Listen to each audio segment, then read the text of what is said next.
কদর যেন মিস না হয়। 21, 23, 25, 27, 29 নাকি খালি 27? আপনারা কি খালি 27?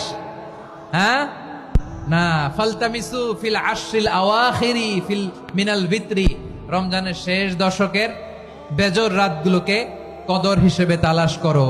আল্লাহর হাবিব সাল্লাল্লাহু আলাইহি ওয়াসাল্লাম শেষ 10 দিন টানা ইবাদত করতেন, টানা ইবাদত।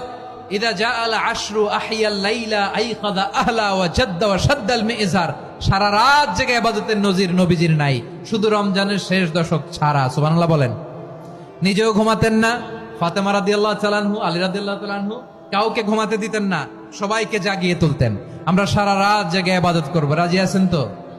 কদর যেন আমাদের মিস না হয়। আজকে থেকেই ক্যালেন্ডারে মার্ক করে রাখেন, সব কাজ পেছনে ফেলে, সব ব্যস্ততাকে পেছনে ফেলে ইবাদতের জন্য আমরা প্রস্তুত থাকবো কদরের রাতে। কোনোভাবে কদর যেন আমাদের মিস না হয়, ইনশাআল্লাহ। বলেন তো সবাই।